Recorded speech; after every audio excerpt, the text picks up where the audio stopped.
igreja? Quantos aqui estão felizes de estar aqui? Vou fazer uma outra pergunta. Quantos aqui sabem que são filhos de Deus? Amém. Essa convicção de sermos filhos de Deus acho que é a coisa mais importante de toda a palavra da Bíblia, toda a mensagem da Bíblia. Tudo o mais importante, a mensagem mais importante é sabermos e reconhecermos que somos filhos de Deus. E hoje eu vou falar com vocês, compartilhar uma mensagem que Deus trabalhou no meu coração muito, me ensinou porque eu tinha um pouco de conflito com essa mensagem, eu não compreendia muito bem o que Deus queria fazer ou queria comunicar para a minha vida quando eu abordava isso na palavra, quando muitas vezes eu aprendia que tinha que receber disso. Nós vamos falar a respeito das disciplinas de Deus e entender isso. E o princípio básico é compreender a nossa filiação. Para isso, a gente quer abrir a palavra, vamos abrir juntos lá em Hebreus, capítulo 12, versículos do 1 ao 13. Portanto, também nós, uma vez que estamos rodeados por tão grande nuvem de testemunhas, livremo-nos de tudo o que nos atrapalha e do pecado que nos envolve. E corramos com perseverança a corrida que nos é proposta, tendo os olhos fitos em Jesus, autor e consumador da nossa fé. Ele, pela alegria que lhe fora proposta, suportou a cruz, desprezando a vergonha, e assentou-se à direita do trono de Deus. Pensem bem naquele que suportou tal oposição dos pecadores contra si mesmo, para que vocês não se cansem e nem desanimem. Pois na luta contra o pecado, vocês ainda não resistiram ao ponto de derramar o próprio sangue. Vocês se esqueceram da palavra de ânimo que ele lhes dirige como a filhos? Meu filho, não despreze a disciplina do Senhor, nem se magoe com sua repreensão, pois o Senhor disciplina a quem ama e castiga todo aquele a quem aceita como filho. Suportem as dificuldades, recebendo-as como disciplina. Deus os trata como filhos. Ora, qual o filho que não é disciplinado por seu pai? Se vocês não são disciplinados e a disciplina é para todos os filhos, então vocês não são filhos legítimos, mas ilegítimos. Além disso, tínhamos pais humanos que nos disciplinavam e nós os respeitávamos. Quanto mais devemos nos submeter ao Pai dos Espíritos para assim vivermos. Nossos pais nos disciplinavam por curto período, segundo o que lhes parecia melhor, mas Deus nos disciplina para o nosso bem, para que participamos da sua santidade. Nenhuma disciplina parece ser motivo de alegria no momento, mas sim de tristeza. Mais tarde, porém, produz fruto de justiça e paz para aqueles que por ela foram exercitados. Portanto, fortaleçam as mãos enfraquecidas e os joelhos vacilantes. Façam caminhos retos para os seus pés, para que o manco não se desvie, antes seja curado. Amém, igreja? Aqui, a palavra de Deus em Hebreus, ele usa um termo na tradução grega para a disciplina. Eu costumo bastante fazer isso, de ir para o original para tentar entender melhor o que a palavra está querendo comunicar para nós. E aqui a palavra usada para disciplina é a tradução grega de paideia. Paideia é um conceito grego a respeito de educação e treinamento. Então aqui quando a gente lê disciplina, nós costumamos ler a palavra de Deus e pensar em Deus como o pai que está com a varinha e já está com o filho do lado e pá, né? E a gente começa a pensar como Deus como disciplinador, como o Deus que castiga, o Deus que pune. Mas disciplina do Senhor vai muito além de punição. Disciplina de Deus não diz respeito de punição. Nós estamos falando a respeito de educação, é algo muito mais profundo. A tradução da palavra grega paideia pode ser traduzida como treinamento para a vida ou educação para a vida. Tanto que os gregos formaram, inclusive, Platão desenvolveu toda uma teoria em cima de paideia, o que é o conceito da educação para um cidadão grego naquela época. Quando a gente traz isso para a palavra de Deus e a gente vê ali no texto de Hebreus, quando nós pensamos em disciplina, o primeiro conceito que tem que estar gravado na nossa mente é o conceito de pai e filho. Por quê? Aquilo que a palavra ali em Hebreus falou. Como um pai, ele disciplina, ele nos educa, ele nos ensina, ele nos treina, ele nos prepara para a vida. Então, quando a gente lê a disciplina de Deus, significa que Deus tem nos preparado para a vida eterna. Ele tem nos preparado para algo grande, para o cumprimento dos propósitos dele para a nossa vida. Levanta sua mão assim, igreja, e repita comigo. O Senhor me disciplina porque Ele me ama. Você crê nessa verdade? Você crê nessa verdade que você acabou de declarar? Esse amém foi choco, gente. Você realmente crê nessa verdade que você acabou de declarar? Você sabia que você cantou essa verdade aqui o louvor inteiro? Não sou mais escravo do medo, porque eu sou filho de Deus. Ele toma a gente pela mão e nos leva a andar sobre as águas. Não foi o que a gente cantou? Tua voz me chama sobre as águas onde os meus pés podem falhar. Ele nos ensina, Ele nos guia, Ele nos conduz. E eu quero expandir isso para a gente. Ele nos treina, Ele nos prepara. E isso é muito importante, gente, porque vai muito além de punição. O conceito humano de disciplina sempre está ligada com a punição, sempre está ligada com o castigo. E treinamento, disciplina vai muito além de castigo. Todo pai aqui sabe, disciplinar o seu filho vai muito além de castigá-lo. Castigar o seu filho sem... Eu não tenho filhos, mas eu sei porque eu sou um filho. Eu acredito que se meu pai chega e me castiga sem me falar pelo que está castigando, sem me ensinar os motivos do que ele está fazendo ali, cadê a disciplina nisso? Onde está a disciplina nisso? Então todo pai sabe que para você disciplinar o seu filho, vai muito além de castigo. O castigo é um dos últimos recursos que você usa para disciplinar o seu filho. Mas você leva ele à compreensão, entendimento, e muitas vezes para isso também inclui castigo, às vezes para isso inclui a disciplina, inclui você trazer algumas limitações, algumas regras. Isso faz parte da educação. O Senhor tem nos educado para recebermos uma vida que não é aqui, a vida eterna. O Senhor nos disciplina e nos prepara para que possamos herdar a vida eterna e viver com plenitude a vida que a gente tem vivido aqui. As bases bíblicas, você pode ver, tem vários textos bíblicos que você pode ter certeza a respeito disso.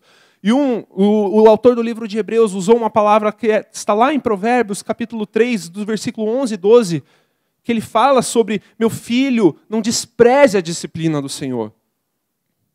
Você pode ver, a palavra de Deus sempre leva a essa compreensão da disciplina do Pai.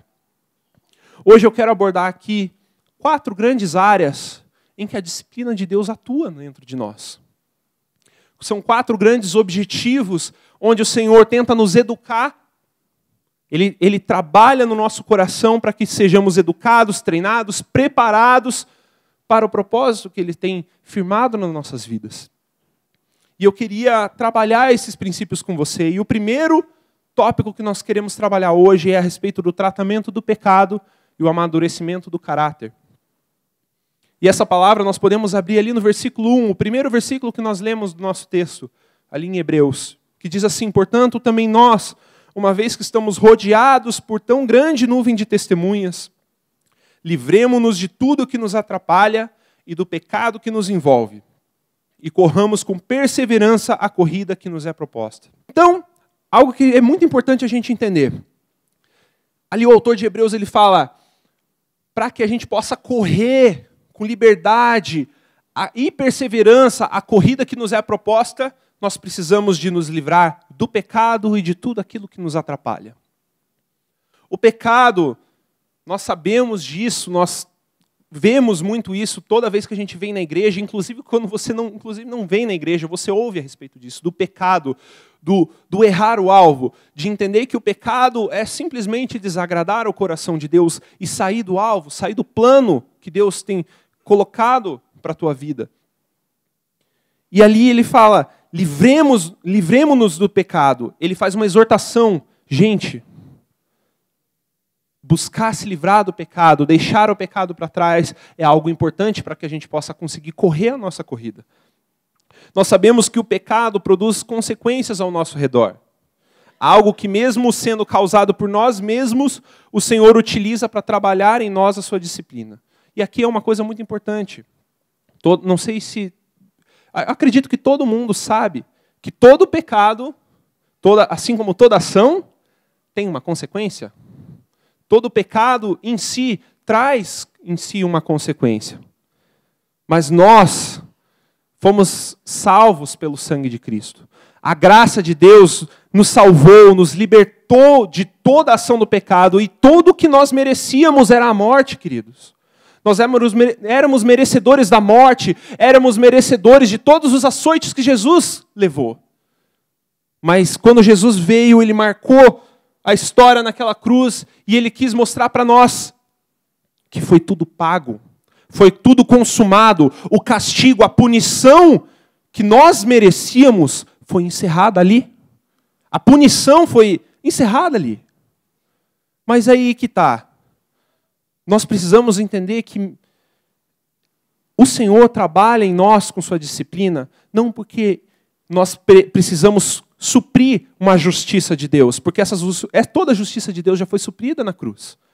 Toda a justificação que nós merecíamos, tudo aquilo que nós merecíamos foi suprido por causa de Cristo, por causa do sacrifício de Cristo. Mas o Senhor permite sim, porque existem consequências para todo pecado, certo? Quando você mente no seu trabalho, alguém descobre, qual é a consequência? Justa causa, certo? Não é punição de Deus, é consequência do pecado, certo? É consequência do pecado, não é uma consequência simplesmente espiritual, é uma consequência, ação e reação, lei da semeadura. Gálatas 5 fala isso. Gálatas 6, desculpa, fala isso. Sobre aquilo que o homem plantar, ele também se fará. Então, certamente, existem pecados que trazem consequências para nossas vidas. E Deus, Ele permite que as consequências do pecado, do nosso pecado, às vezes circundem nossa vida. Porque faz parte da disciplina, faz parte do aprendizado, faz parte de entender que nós não podemos mentir, que nós não podemos se irar, que nós não podemos cair moralmente. Faz parte do aprendizado de Deus na nossa vida. As consequências do pecado também fazem parte. Mas é aí que está. Se nós recebêssemos tudo aquilo que nós merecíamos, não restaria um ser humano nessa terra, pois na palavra fala que não há um justo sequer. Não há um justo. Mas a bondade do Senhor jamais permite que nós sejamos castigados ou disciplinados além do que nós podemos suportar. Porque Ele não permite que todas as consequências mais profundas do nosso pecado realmente ocorram nas nossas vidas. Por causa de uma coisa, a misericórdia do Senhor. Que é diferente da graça de Deus. A graça foi nos dada de graça, mas que é algo que supera tudo o que nós conhecemos aqui no limite do nosso humano. A misericórdia de Deus diz respeito a Ele trabalhar em nós através das consequências do nosso pecado, e mesmo assim, Ele não permite que o nosso pecado superabunde na nossa vida. Que as consequências do nosso pecado destruam nossas vidas. Lá em 1 Coríntios 11:32 diz assim: quando, porém, somos julgados pelo Senhor, estamos sendo disciplinados para que não sejamos condenados com o mundo. Sabe, uma forma comum que Deus usa é a correção e a repreensão por meio da própria palavra de Deus, para nos ensinar, para nos mostrar e nos levar ao conhecimento do erro. Mas sempre quando nós estamos falando a respeito de tratamento de pecado e de caráter, o Senhor não é um pai que nos acusa. Deus não é acusador. Ele não está aqui para acusar você por causa do seu pecado. Ele não está nem aí para o tamanho do seu pecado. Ele está aqui para te disciplinar. E a disciplina de Deus supõe andar junto. Deus te pega pela mão e te conduz, filho, deixa eu te mostrar como que você deve fazer agora. É isso que a graça de Deus faz conosco. Nos leva a essa compreensão do que o pecado faz com nós mesmos. Uma pessoa que entende isso, entende a disciplina e o tratamento de Deus na sua vida, começa a compreender que quando Deus está trabalhando com ele no seu caráter, trabalhando no pecado, Ele está querendo mostrar, filho, você não precisa mais desse pecado. Você não precisa mais sofrer essas consequências. Você começa a deixar de pecar não porque você tem medo da consequência do pecado, não porque você tem medo de Deus, mas você entende que não aquilo somente desagrada ao Pai, como te afasta dele. Você não quer mais deixar de andar junto com o Pai, de compreender a disciplina do Senhor. E quando nós falamos de caráter, é algo ainda mais forte. Porque assim, quando nós somos transplantados para o reino de Cristo, quando nós recebemos Jesus como Senhor e Salvador, e quando nós recebemos uma nova vida através do batismo, que sela isso no reino espiritual, mas nós recebemos uma nova vida, algo acontece, nós somos transplantados de um mundo de pecado, do homem pecaminoso, da natureza pecaminosa, e nós somos transplantados de natureza para uma nova natureza. E essa nova natureza nos leva a compreender nos mínimos detalhes. Nos mínimos detalhes. Vai além de pecadões, vai além de você classificar o seu grau de pecado. Mas quando você começa a ir aprofundando no seu relacionamento com o Pai, Ele aos poucos, todos os dias, quem tem relacionamento com Deus, o Senhor trabalha na vida dele para reconhecer áreas do seu caráter que precisam ser transformadas. Todo dia. É diário, é no relacionamento. É no relacionamento com Deus que nosso caráter é transformado. No relacionamento com Deus, nosso caráter é mudado nos pequenos detalhes, nas formas de falar, nas formas de lidar com as pessoas, nas formas de lidar com os seus próprios sentimentos e com a sua própria alma, que muitas vezes não se cala e domina toda a sua vida. E Deus está lá, tentando trabalhar o seu caráter nas pequenas mentiras, nas pequenas corrupções. E isso vem através do relacionamento com Deus, porque Ele é um pai. E o pai disciplina os seus filhos, pegando eles pela mão. Esse é o nosso Deus. Ele nos pega pela mão para nos disciplinar e nos ensinar, para nos guiar. Veja Jesus. Jesus corrigia o caráter dos seus discípulos o tempo inteiro. E isso era fruto de um relacionamento. O relacionamento dele com os discípulos. Tiago e João chegaram uma vez e falaram: olha, Jesus, nós queremos se assentar à tua direita e à tua esquerda. E Jesus falou para eles: vocês realmente querem beber? Vocês podem beber do cálice que eu vou beber? Vocês podem realmente isso? Vocês entendem o que é ser os maiores, os mais honrados no reino dos céus? Porque para ser o maior você vai ter que ser o último. Você vai ter que servir, você vai ter que morrer, dar vida pelos seus amigos, discípulos, como eu estou fazendo. Eles não compreendiam aquilo naquele momento. E Jesus estava trabalhando no caráter ali de Tiago e de João. Se você quer ser o maior no reino de Deus, você vai ter que ser o último. Você vai ter que ser o mais servo. Você vai ter que ser aquele que mais serve para poder ser o mais honrado. E daí Marta, vocês lembram de Marta e Maria? Quando Jesus entrou na casa de Marta e de Maria, estava lá Marta fazendo muitas coisas, muitas tarefas, preparando comida, limpando, lavando a louça, preparando tudo para servir o mestre. E Maria começa a ouvir Jesus e senta perto de Jesus e começa a ouvir ele. E daí Marta olha aquilo, se indigna e fala: Jesus, pede para Maria vir me ajudar. Como pode uma coisa dessa? E Jesus falou para Marta: Marta, você está ansiosa com tantas coisas. Você está se importando com tantas coisas e você está perdendo o essencial. Ela está querendo aqui me ouvir. E João, o apóstolo do amor. O apóstolo do amor que quando foi enviado junto com 70, ele volta, tem um determinado momento que ele vai para um vilarejo, e o vilarejo não atende, ele vai aquele sede de fogo de pregar a palavra de Deus, o evangelho, e chega lá, no vilarejo, ninguém abre a porta, ninguém recebe eles, todo mundo bate a porta na cara deles. Tipo assim, sofreu o maior desafio do universo para poder evangelizar um vilarejo. Ele fica indignado com aquilo, ele volta: Jesus, manda descer fogo no céu para queimar esse povo?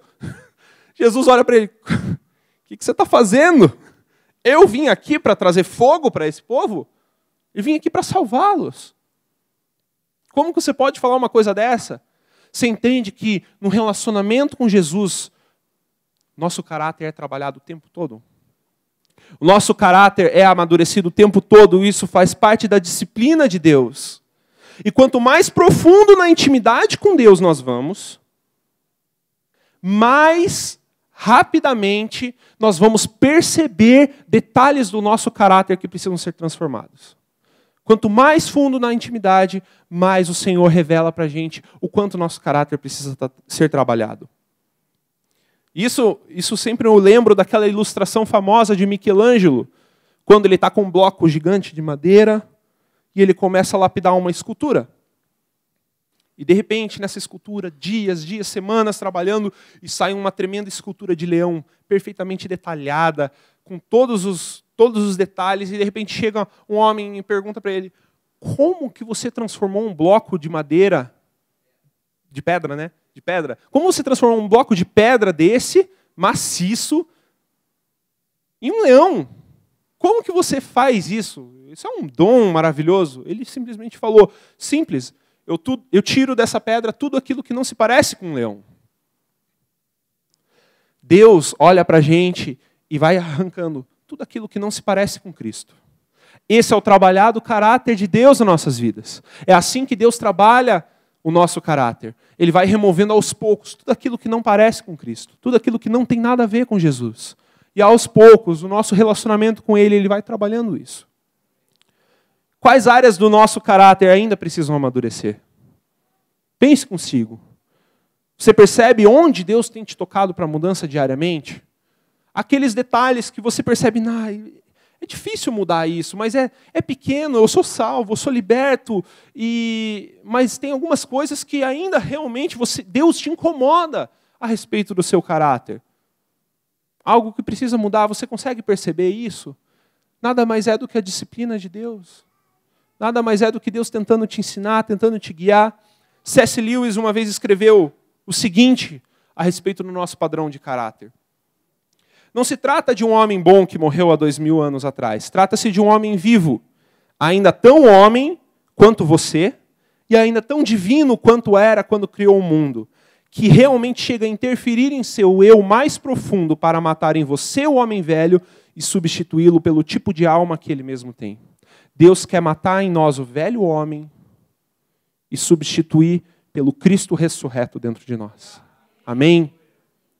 Isso é muito importante entender. Faz parte da disciplina de Deus. Faz parte da compreensão de Deus. Cada pequeno detalhe que Deus trabalha em nós. E aí nós queremos entrar a respeito do segundo tópico, a segunda área onde Deus trabalha em nosso coração, em nossa alma, em nossas vidas, para que possamos chegar não somente à maturidade, mas uma vida plena e sermos preparados para a vida eterna. E o segundo ponto é a soberania de Deus e a nossa dependência humana. Nós precisamos entender o quanto Deus é soberano. E eu não digo que nós precisamos entender a soberania de Deus porque aí é algo impossível. O ser humano não vai poder entender a soberania de Deus. Vamos abrir em Isaías 55, capítulo 55, versículos 8 e 9.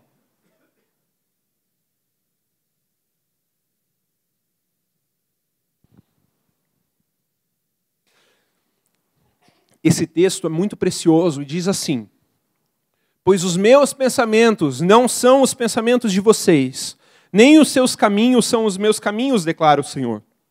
Assim como os céus são mais altos do que a terra, também os meus caminhos são mais altos do que os seus caminhos, e os meus pensamentos mais altos do que os seus pensamentos. Esse texto, Deus está reforçando a identidade dele para nós. Não adianta tentar compreender Deus. Já ouviu aquela música que está rodando há muito tempo agora? Ninguém explica Deus? Está bastante tempo tocando nas rádios. Ninguém explica Deus. Ninguém explica Deus porque Ele é soberano. Ele está acima de todo conhecimento, acima de todas as coisas. Sabe uma das primeiras coisas que acontecem quando estamos em um processo de educação e disciplina de Deus? É que aos poucos Ele remove o nosso chão. E as nossas estruturas começam a ser abaladas. Por quê? Aqui é preciso um pouco de maturidade para compreender, irmãos. O Senhor, em sua soberania, Ele entende todas as coisas num amplo espectro que nós não podemos compreender. Num nível que nós não podemos entender. E uma das coisas que Ele mais trabalha conosco é nós entendemos o quanto nós somos dependentes dEle como criatura para Criador. E nós entendemos que Ele é soberano acima de todas as coisas. Você sabe por que Deus faz isso conosco?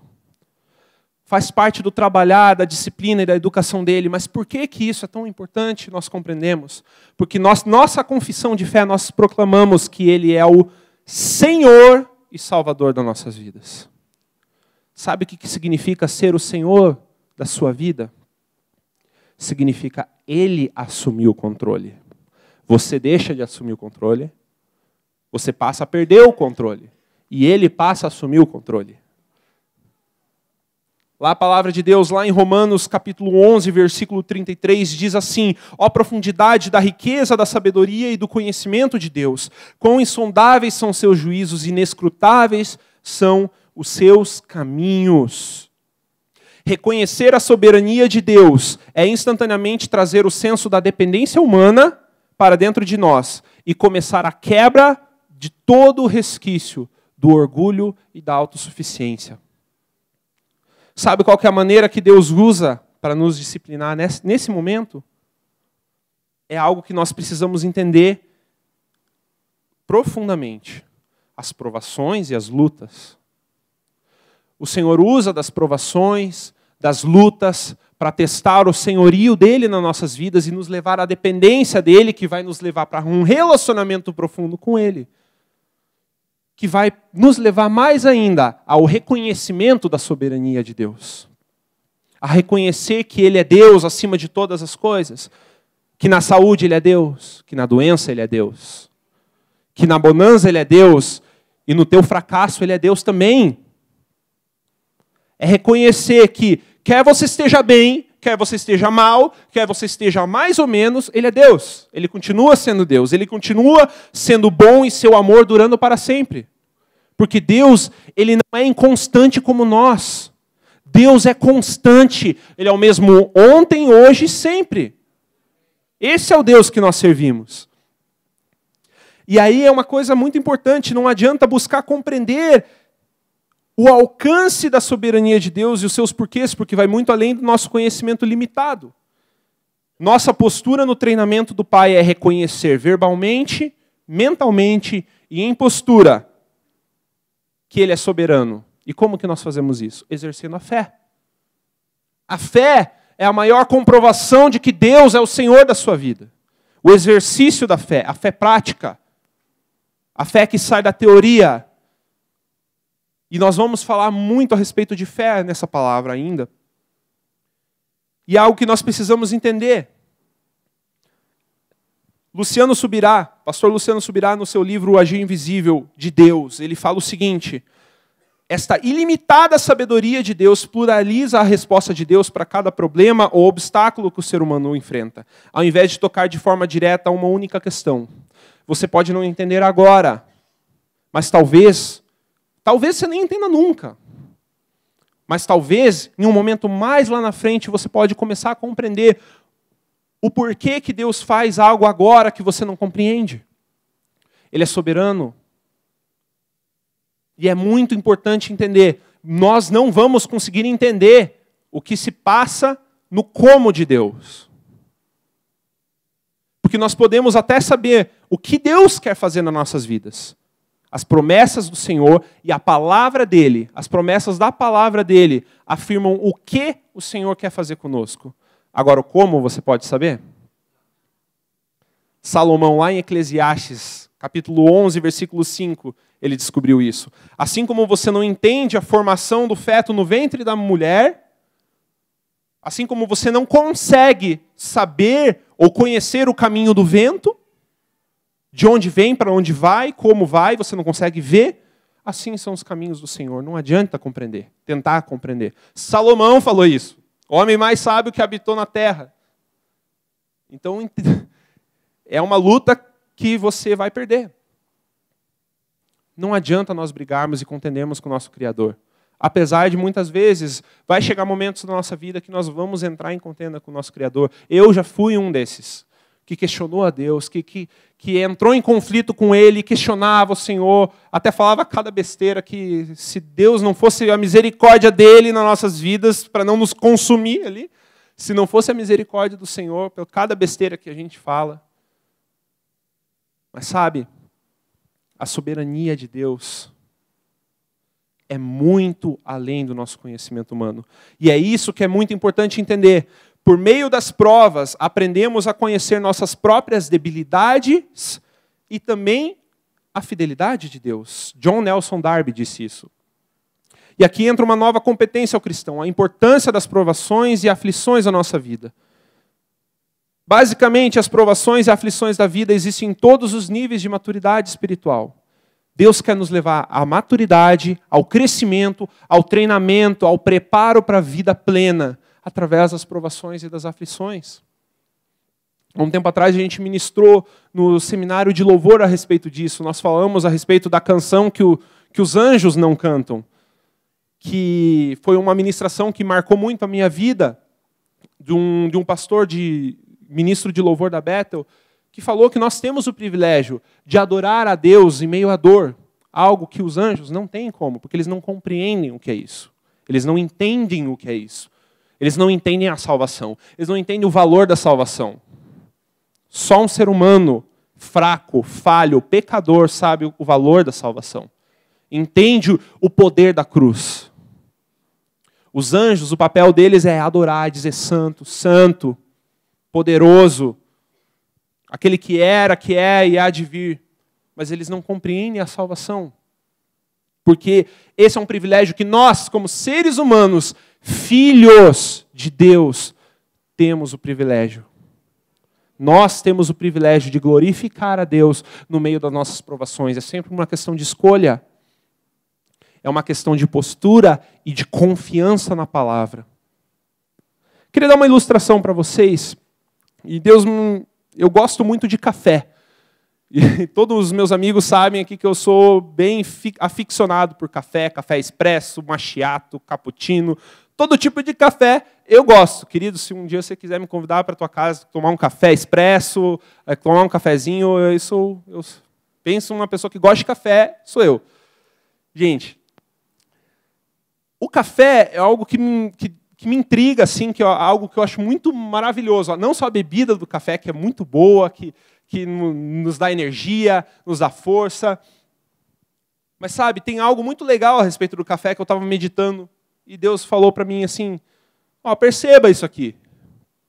O café é expresso. Café expresso, a gente tem diferenças do café passado. Eu gosto de todos os tipos. Eu gosto de todos os tipos de café. Mas eu quero deixar claro que o expresso é o meu predileto. O expresso é o meu predileto porque tem aquele cremezinho em cima, não sei se você já percebeu que tem aquele creme, que sai aquele aroma de café bem forte. O café expresso é o café que traz a concentração de todas as propriedades do café mais certas ali. Diferente do café passado. Apesar de eu amar café passado também. Assim, eu tenho uma preferência pessoal por esse tipo de café, né? Mas existe 3 elementos. Vamos focar aí no café expresso. Para sair um café expresso, tem que ter 3 elementos. Primeiro, uma boa qualidade de grão de café. A qualidade do grão determina quase tudo do café, mas não determina tudo. Existem 2 outros elementos que são necessários para a extração de um bom café expresso. A segunda coisa ali, a temperatura, tem que ter a temperatura ideal. E por terceiro, pressão. Sem pressão, você não extrai um bom café expresso. Porque essa é a diferença do café expresso e o passado. É a pressão. Com isso, você consegue obter todas as propriedades melhores ali do café. E eu, particularmente, amo o café expresso. Até tenho que ficar controlando um pouquinho para não exagerar. Sabe, gente? Assim como Deus já tinha me mostrado através de uma outra ilustração do café passado também, que quando você passa o café, ele é um pó e joga água quente. sai uma bebida escura, boa, que nós podemos tomar no café da manhã, nos dá força, energia. Sabe? Assim como o café, Deus quer extrair o melhor de nós. E através da disciplina dele, ele extrai o melhor de nós. Assim como a qualidade do grão determina boa quantidade daquilo que nós vamos extrair do bom café, a qualidade do nosso caráter vai determinar muitas coisas no nosso café, nossa vida, diz aqui, né? Eu já estou confundindo café, vida, café, grão, é uma doideira. Então pense assim comigo, tenta viajar. Se a qualidade do grão do café corresponde ao nosso bom caráter ou mau caráter, a pressão e a temperatura é algo que sempre vai depender das mãos do barista, não depende do café. Não vai depender mais do café, vai depender do barista. O cara que prepara, barista é aquela pessoa que especializada em preparar bebidas à base de café. Para o café cumprir o seu propósito, ele precisa da pressão e da temperatura. Assim, para o Senhor extrair o melhor do nosso caráter, ele precisa das provações. Nós precisamos passar por provações. Nós precisamos passar por testes, decisões, momentos decisivos em nossa vida, em que nós vamos ter o nosso caráter testado e talvez aprovado. Eu quero crer aqui que todos nós vamos ter caráter aprovado, amém? Nós sabemos que Deus quer extrair o melhor de nós. Assim como um bom café, pense, o Senhor, Ele precisa, o processo de pressão nas nossas vidas, as pressões que nós suportamos, das aflições, dos momentos, das coisas que nós não compreendemos e que nos levam à dependência de Deus e nos levam ao reconhecimento da soberania do Pai, isso nos leva a extrair o melhor do nosso caráter. O melhor da nossa vida cristã se revela nas provações. O melhor são as melhores características. As provações da vida não são para nos tornar intragáveis ou amargos. São para nos tornar melhores.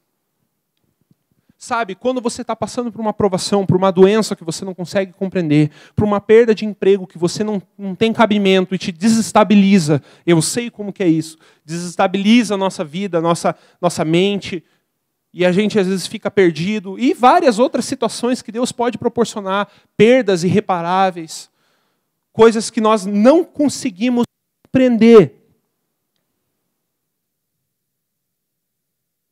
Qual é a nossa reação? Porque Deus quer extrair o melhor de nós nessas situações. Você tem uma escolha. Você pode permitir que Deus trabalhe o seu caráter nesse momento e extraia as melhores características da perseverança, da fé e de um caráter aprovado, ou você pode reagir com murmuração. Você pode agir com rebeldia ou apostasia, que é o caso máximo da rebeldia. É quando você abandona a fé. Apostasia significa abandono da fé. Você pode abandonar a sua fé e falar, que Deus é esse? Não sirvo mais esse Deus. Não quero um Deus que faz isso comigo. Quando nós fazemos isso, nós somos como o filho birrento, indisciplinado, que não compreende a disciplina do pai. Que não compreende que Deus trabalha em nós, trabalha para extrair o nosso melhor através das provas. Através das coisas que nós não podemos compreender. Porque quando a gente não pode compreender, a gente depende unicamente da fé. Você entende disso?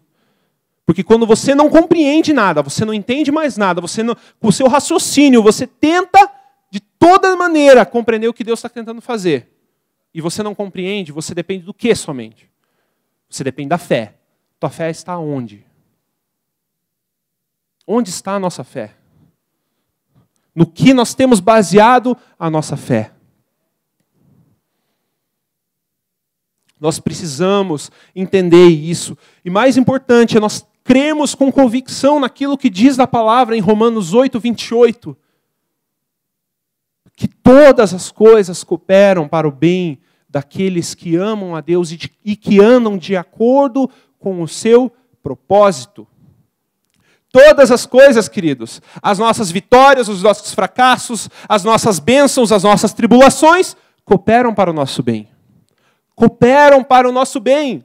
Independente do estado dos sentimentos que nós estamos carregando, independente daquilo que nossa visão consegue enxergar, a nossa visão natural pode ver, no final, nós precisamos reconhecer que o nosso Pai está acima de todas as coisas e no controle de tudo, ao mesmo tempo que dependemos dele e só nele precisamos pôr nossa confiança. Você entende? Quantos aqui querem ter uma fé que suporta as provações? Quantos aqui querem permitir o Senhor trabalhar no seu caráter? Nunca esqueçam disso, queridos. A disciplina de Deus é porque nós somos filhos. Só os filhos têm acesso à disciplina do Senhor. A terceira área onde Deus trabalha na nossa disciplina vem exatamente daí. O molde da nossa verdadeira fé. Na espera e na perseverança. 1 Pedro, capítulo 1, versículos 3 a 7.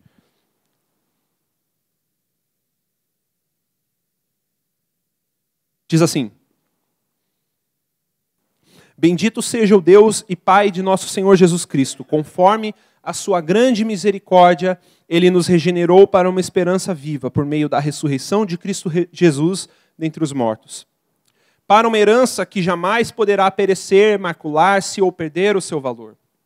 Herança guardada nos céus para vocês que, mediante a fé, são protegidos pelo poder de Deus, até chegar à salvação prestes a ser revelada no último tempo. Nisso vocês exultam, ainda que agora, por um pouco de tempo, devam estar entristecidos por todo tipo de provação. Assim acontece para que fique comprovado que a fé que vocês têm, muito mais valiosa do que ouro que perece, mesmo que refinado pelo fogo, é genuína e resultará em louvor, glória e honra quando Jesus Cristo for revelado. Amém. Gente, vocês perderam uma grande oportunidade de dizer amém para essa palavra. Sabe, é importante a gente aprender a dizer amém para a palavra de Deus, não somente para aquilo que o pregador está falando aqui. Porque a palavra é que mais trabalha dentro de nós. É por meio da palavra. E o propósito das aflições é gerar uma fé genuína e verdadeira dentro de nós.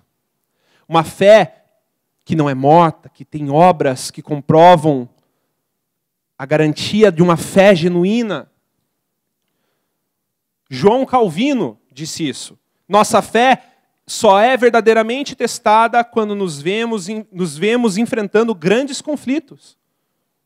Grandes conflitos. A nossa fé só pode ser comprovada através das provações. A gente pode declarar a nossa fé. Nós podemos achar que nós temos fé quando nós estamos sentindo aquele positivismo, digamos assim, cristão. Né? Aquele momento que você está bem esperançoso, aquele momento que dentro do teu coração Deus tem colocado uma alegria, mas a fé genuína, ela é testada através das provações. Através das provações. Tiago, capítulo 1, versículos 2 e 4. Pode pôr no telão também para a gente ler esse texto. Diz assim: Meus irmãos, considerem motivo de grande alegria o fato de passarem por diversas provações, porque vocês sabem que a prova da sua fé produz perseverança. E a perseverança deve ter ação completa, a fim de que vocês sejam maduros e íntegros, sem lhe faltar coisa alguma. Sabe, queridos, a espera não é uma desculpa para aqueles que não creem na intervenção de Deus. Pelo contrário, a espera é a marca daqueles que creem. Aprender a esperar é uma marca de quem tem fé. Aprender a esperar o tempo de Deus, a soberania de Deus agindo, é fundamental. Sabe, todos os heróis da fé, todos os citados lá em Hebreus 11, no hall da fama da fé, todos eles esperaram muito tempo até a promessa se cumprir na vida deles. Todos eles aprenderam a esperar no Senhor. Em Hebreus 6, versículos 11 e 12, fala que esses mesmos, por meio da fé e paciência, alcançaram a promessa. E nós devemos imitar eles. Pense lá, Abraão, Sabe quanto tempo que Abraão levou para o cumprimento da promessa que Deus veio falar para ele? Que ele teria um filho, uma descendência, um filho com Sara. 25 anos de espera para o cumprimento da promessa. 25 anos esperando o cumprimento da promessa de Deus. Davi, ele foi ungido rei. Quando ele foi ungido rei lá por Samuel, lá na casa de Jessé, até ele poder se tornar rei de Judá, levou 15 anos. Você pode ver isso lá em 2 Samuel, capítulo 2. E ele teve que esperar mais 7 anos para o reconhecimento do reinado dele em todo Israel. Então, ele levou 15 anos para ser rei de Judá e depois mais 7 anos para poder se tornar o rei de Israel, o rei que ele tinha sido ungido lá por Samuel. Ele esperou muito tempo. Deus trabalhou muito na vida dele. Ele passou por muitos maus bocados. Mas ele nunca, esses daqui, assim como vários aqueles que estão lá no hall da fé de Hebreus 11, eles não deixaram de reconhecer que Deus é o Senhor. Eles não deixaram de reconhecer que o Senhor continua sendo bom e que o amor dele dura para sempre. Foi nesse período que Davi compôs a maioria dos seus salmos de exaltação ao Senhor. Durante esse período. Foi um período de reconhecimento da soberania do Pai. A espera não é um sinal de derrota ou falta de fé, mas faz parte da operação da própria fé. É o período que Deus trabalha mais dentro de nós do que fora de nós. A espera nos amadurece para que possamos receber aquilo que o Senhor tem preparado para nós. Saber esperar te prepara para receber aquilo que a palavra de Deus prometeu para você. Saber esperar, entender o tempo de Deus. Sabe qual que é o exemplo mais excelente de uma fé genuína? Você pode ler na sua casa devido ao tempo. Está lá em Mateus 8, versículos 5 ao 13. Vou parafrasear essa palavra. É o exemplo do centurião. O centurião romano, naquele momento que se achegou a Deus, tinha um servo em sua casa, e ele estava doente, e ele chegou para Jesus e falou: Jesus, por favor, eu preciso que o Senhor traga a cura sobre o meu servo, mas não se incomode de ir até a minha casa. Não faça todo esse caminho, é um caminho muito longo. Eu não preciso disso. Eu sou um homem de patente, que tem hierarquia e entende a hierarquia. Eu entendo a sua autoridade, Jesus. Fala uma palavra só e o meu servo vai ser curado. Jesus olhou para ele, olhou para os discípulos e falou: eu não encontrei fé em lugar nenhum em Israel como a fé desse homem. Esse foi o maior exemplo de fé que Jesus mais elogiou e exaltou naquele momento. Um exemplo de uma fé que não se baseia nos sentimentos, que não se baseia na realidade das situações, mas se baseia na palavra. Uma fé que basta a palavra, eu creio. Essa é a fé madura que Jesus quer gerar em nós, que Deus quer trabalhar dentro de nós. O centurião precisou apenas da palavra de Jesus. O centurião precisou somente disso. E foi o exemplo de fé que Jesus mais elogiou e exaltou. Nós precisamos apenas crer naquilo que o Senhor já disse para a gente na palavra dele. A palavra dele nos basta. Nós temos toda a riqueza de tudo que nós precisamos aqui. No que tem se baseado a nossa fé? Nós temos aprendido a esperar com paciência pelo agir de Deus, que na maioria das vezes é invisível. Você sabia que o agir de Deus quase sempre vai ser invisível? Deus vai trabalhar não para que você veja Ele trabalhar. Deus vai trabalhar para que a tua fé opere. Sempre. O agir de Deus é somente, única e exclusivamente pela fé. Única. Nós temos sido capazes de perseverar em atitudes de fé enquanto nós esperamos o agir de Deus na nossa vida. Esperamos a solução de Deus para o nosso problema, para a nossa aflição, para a nossa dor que nós estamos passando e que nós relutamos em entender a soberania de Deus e que muitas vezes nós, como autossuficientes humanos que nós somos, queremos assumir o controle de volta da situação e dar todos os contornos possíveis. E esquecemos de confiar no nosso Pai. Sabe, o Senhor quer nos levar a uma fé que gera perseverança, uma fé que migra para um outro nível, o nível da confiança em Deus, o nível do descanso em Deus. Davi conseguiu esse nível. Ele falou, espera no Senhor, deleita-se no Senhor e Ele atenderá aos desejos do seu coração. Espera em Deus, aprenda isso. Isso é o significado de viver por fé e não por vista, que está lá em 2 Coríntios, capítulo 5, versículo 7.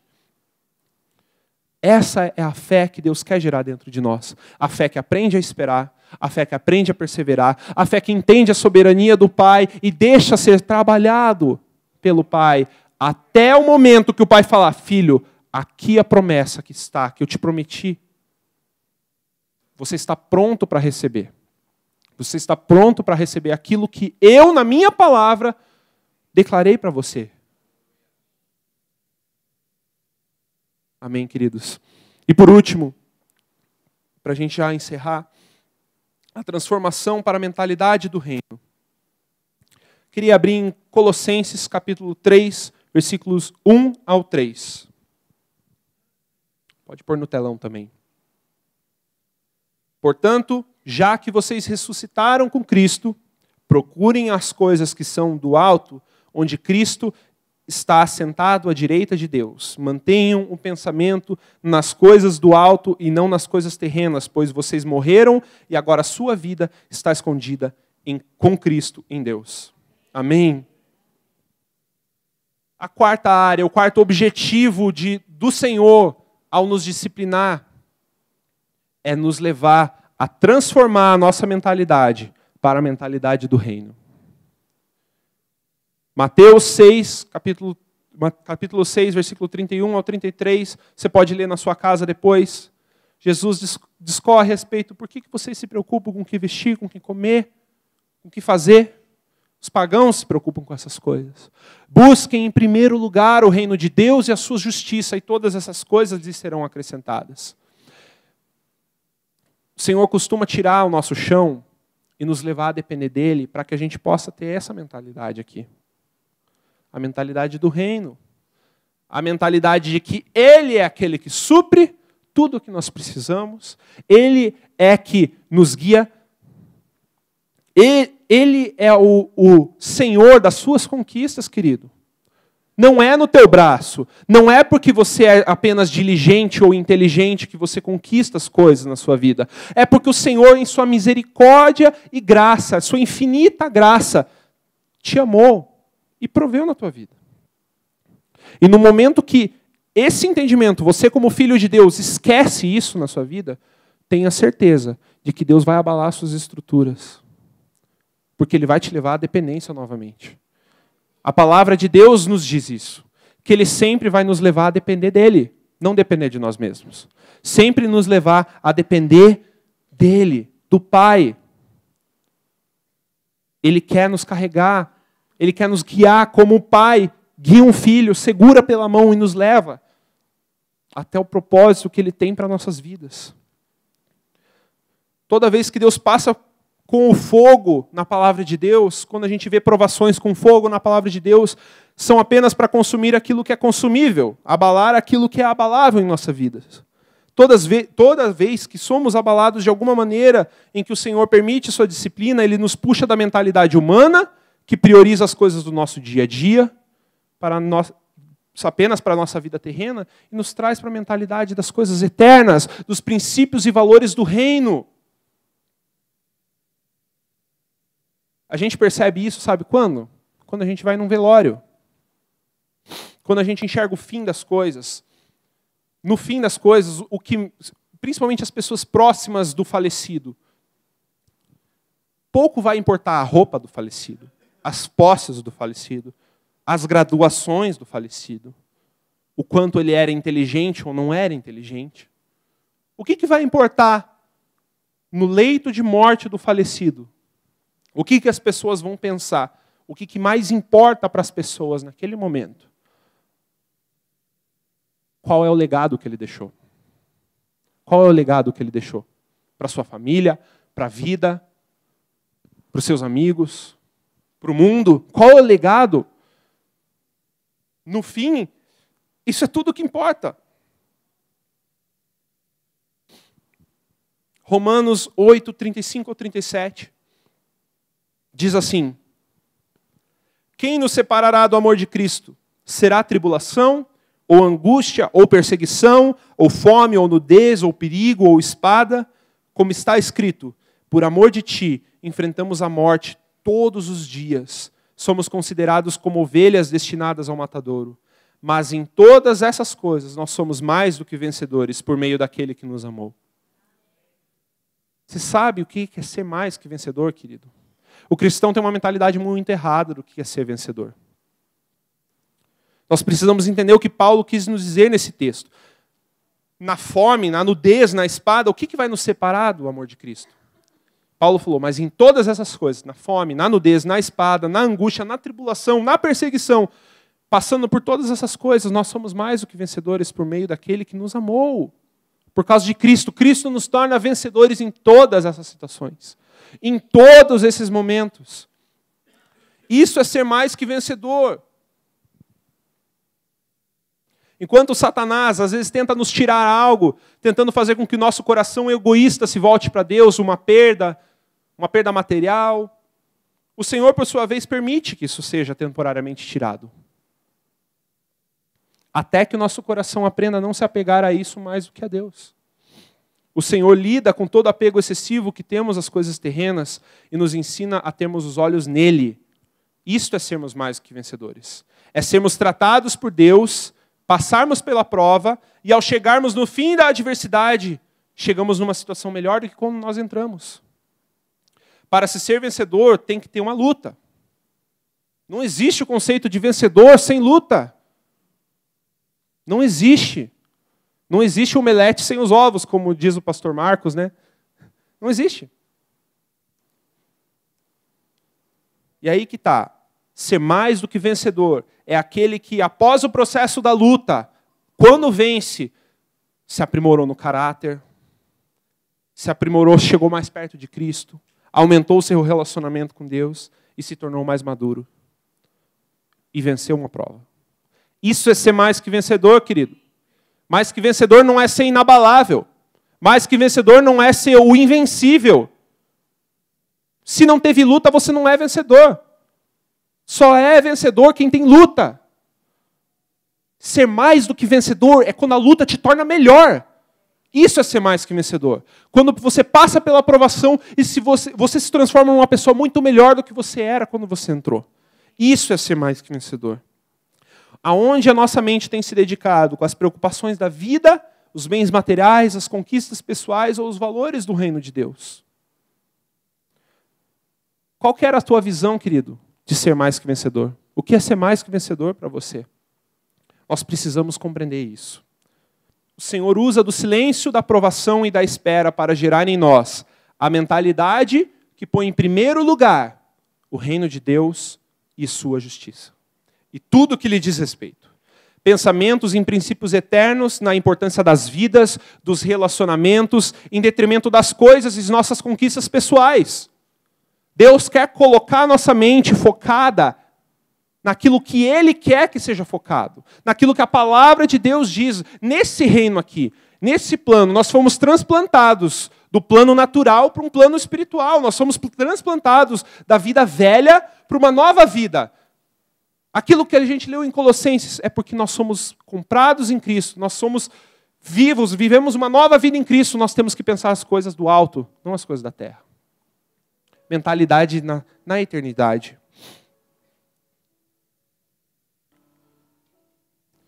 Sabe, o Senhor reordena os nossos valores e ajusta os nossos planos humanos aos seus planos mais altos. Em que ponto do nosso caráter, eu quero que você pense agora, em que ponto do nosso caráter nós precisamos ainda ser trabalhados? Nós percebemos que o Senhor está querendo trabalhar dentro de nós. Como nós temos enxergado e reagido às lutas e provações em nossas vidas?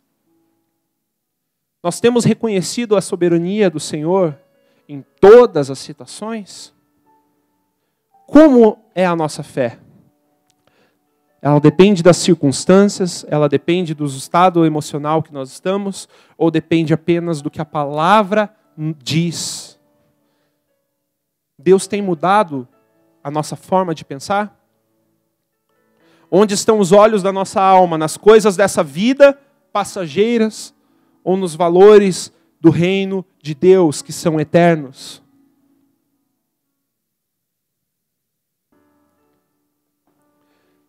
No versículo 2 do texto que a gente leu de Hebreus, nós podemos ver que Cristo é o autor e o consumador da nossa fé. Sabe o que isso quer dizer? Ele é o princípio, o ponto de partida da nossa corrida e o fim, a linha de chegada da nossa corrida. O agir de Deus sempre irá pressupor a educação e o treinamento do seu grande amor. Você sabe por que nós passamos por todos esses processos? Vamos voltar lá para o começo. Nós passamos pelo processo do tratamento de caráter, do amadurecimento, para aprendermos a lidar com o pecado com seriedade. Nós aprendemos a reconhecer a soberania do Pai e aprender a reagir bem às aflições e lutas. Nós aprendemos a ter uma fé baseada na palavra e, por fim, transformar nossa mentalidade para a mentalidade do reino. Sabe por que nós passamos por tudo isso, por todas essas disciplinas de Deus? Porque Ele nos ama. Só por isso. Essa é a única razão, porque você é filho. Porque nós somos filhos de Deus. Nós somos filhos de Deus. Versículo 7 de Hebreus 12. Deus os trata como filhos, pois qual o filho que não é disciplinado por seu pai? O mais importante, queridos, é não nos esquecer que a disciplina do Senhor é a maior prova de amor que Deus pode nos dar ao longo das nossas vidas depois da cruz. Porque a cruz é a maior prova de amor e é suficiente para nós. A cruz nos basta. Mas a cruz nos transforma. E é essa transformação que a disciplina de Deus atua. A disciplina de Deus é a transformação que vem da obra da cruz. A transformação de Deus, a disciplina do Senhor nas nossas vidas, nos leva a cravar dentro de nós o quanto Ele nos ama.